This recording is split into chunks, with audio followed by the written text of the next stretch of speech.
E uma última parada que a gente tem que falar é isso aqui, né? É o nosso canal de cortes, que voltou agora, tá bombando, já tem 588 inscritos. Pessoal, aí tem cortes maravilhosos. Inscrevam-se no canal. CRJ21 Rabelo. Vou responder a dele agora porque ele tava agoniado lá no início. Pai, eu disse, manda um live pixel, não sei o que lá, que aí a gente responde.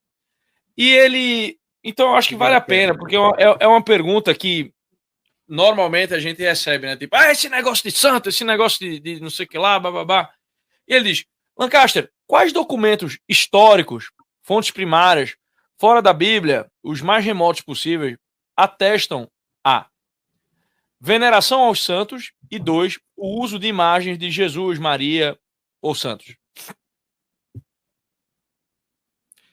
Existem fontes escritas e fontes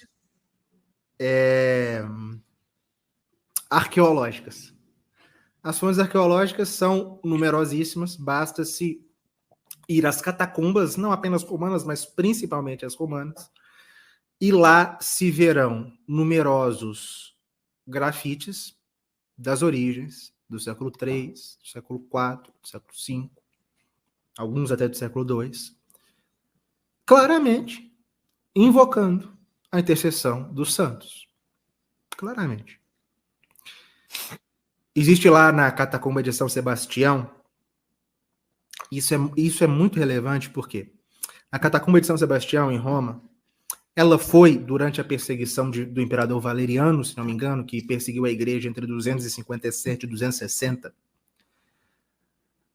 Eu tenho quase certeza que é da perseguição de Valeriano. As relíquias de São Pedro e de São Paulo foram, para quem não sabe, relíquias são os restos mortais. Foram retiradas dos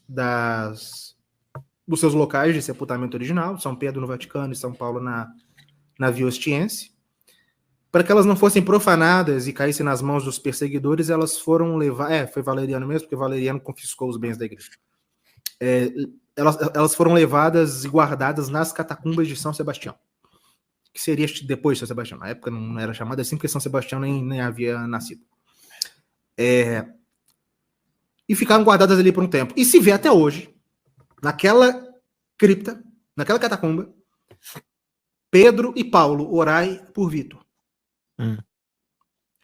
Mas veja, logo depois, essas relíquias foram tiradas de lá e levadas de volta para os seus lugares. Por que alguém iria ali pedir a intercessão de São Pedro e São Paulo? Porque aquelas relíquias estavam lá. E quando essas relíquias estiveram lá? No século III. No tempo de Valeriano, que morreu em 260. Então, e vejam, a gente não tem que aceitar a argumentação protestante de que houve assim, uma corrupção da igreja a partir de Constantino. Né? O que acontece no século IV não é para nós menos valioso do que aconteceu antes, isso é um fato. Né? A gente cede a essa argumentação justamente porque nos está sendo pedido. Mas, enfim, as catacumbas estão repletas disso. Agora, não apenas as catacumbas, também os documentos escritos. Isso, eu estou assim, mergulhado nisso, porque eu estou trabalhando recentemente, aliás, ao longo desse ano inteiro, numa obra que o Centro Dom Bosco fez, a campanha, e eu estou organizando, que é a História dos Mártires. E lá a gente traduziu mais de 200 documentos dos séculos 1, 2, 3, 4, 5, narrando as vidas dos mártires, e as mortes, obviamente, dos primeiros séculos. E lá, a gente, assim, talvez o mais antigo que eu me lembre, talvez seja que fale disso, mas o documento a carta da igreja de Esmirna sobre o martírio de São Policarpo, mas numerosíssimos documentos posteriores, atestando a veneração aos santos, ao recolhimento das suas relíquias para serem veneradas, guardadas e se celebrar a memória daquele mártir no seu aniversário de martírio. Assim, basta ler, tem numerosíssimos. Não dá nem para citar que tem São Policarpo. Tem lá, no livro de Eusébio de Cesareia, narrando a perseguição de Sétimo Severo no Egito no começo do século III. Está lá, uma aparição de uma santa uma aparição de uma santa, Santa Potamiena, 3 dias depois do seu martírio, para o seu algoz, para o seu carrasco, falando que intercedeu por ele a Cristo, para que ele se convertesse, e se converte também, e é martirizado, é São Basílides. Isso lá, atestando no começo do século III. Vê-se também, nas atas do martírio de São Frutuoso de Tarragona, que foi martirizado na perseguição de Valeriano também, 259, eu acho que ele morreu, foi martirizado com um diácono e um padre. Quando se pede para ele, quando ele está lá na pira, ou chegando na pira para ser queimado, é pedido a ele que alguém pede, não me lembro exatamente as palavras, mas pedindo para rogar por ele, quando ele estivesse junto de Cristo, ele fala que vai se lembrar de toda a Igreja Católica estendida do Ocidente ao Oriente. Então, assim, a intercessão aos santos, o pedido da intercessão dos santos é algo que era algo tão natural e fazia tão parte da própria constituição da própria vida católica que é citado assim como acontecimentos corriqueiros, que faz parte. Né? Não era necessário um tratado para explicar que nós veneramos os santos. Não, leia-se lá os sermões de São João Crisóstomo, por comemoração dos mártires em Antioquia, quando ele foi diácono, depois em Constantinopla, ele falando o tempo todo que se recorrer à intercessão deles. Né? Então, assim, é algo que... E veja, ninguém nunca questionou isso até, sei lá, tá? Eu nem sei se os valdenses questionavam isso, até os protestantes pedindo a intercessão dos santos. Então, é algo que faz parte da própria... sempre faz parte da prática católica.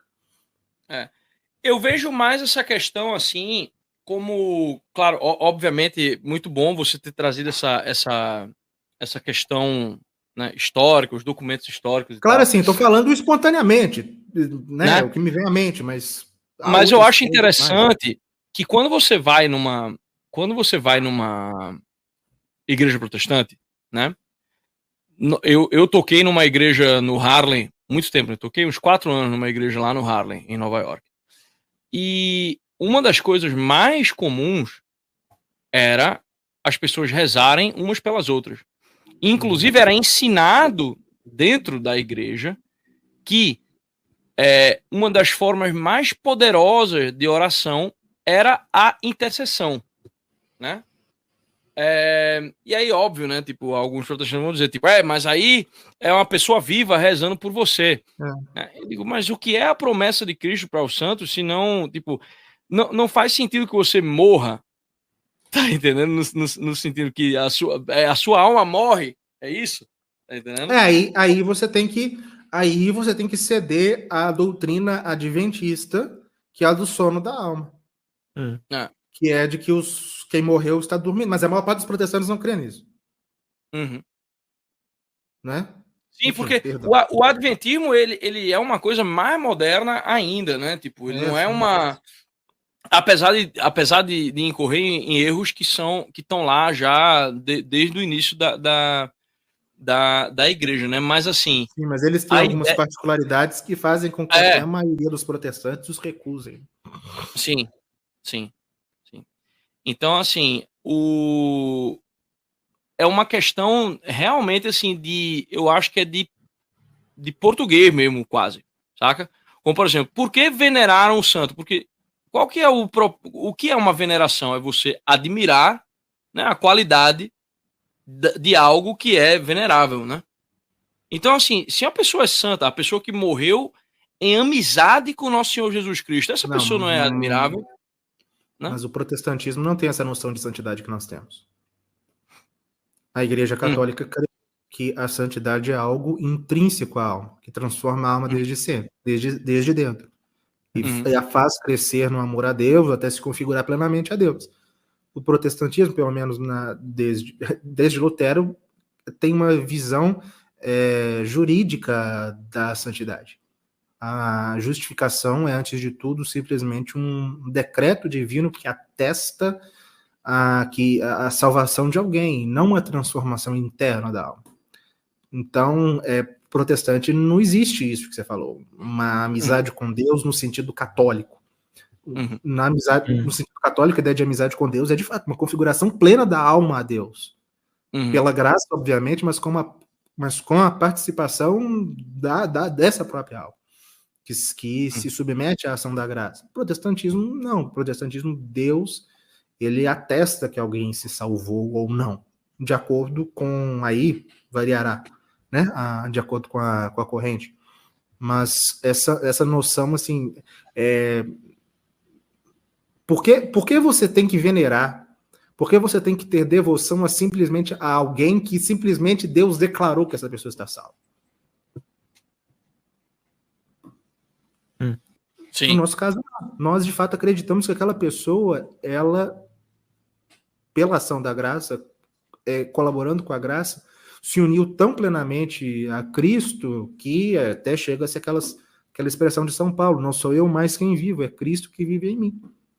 Então, por isso essa pessoa deve ser amada e venerada, porque ela amou a Deus de uma forma sublime, plena, e ela está hoje no céu gozando da recompensa deste amor. Então, é claro que nós vamos amá-la, porque essa pessoa está vendo a Deus face a face, esse Deus que ela amou tanto nessa vida e se sacrificou por ele, configurou sua vida a ele, e nós queremos imitá-la para seguir a Jesus como ela seguiu, e contamos que, sendo um irmão nosso que faz parte do mesmo corpo místico que nós, que está vendo a Deus face a face, esse irmão, ele pode interceder por nós. Agora, isso tudo não tem espaço no protestantismo. Não tem espaço, porque não se crê em nada na nossa ideia de santidade.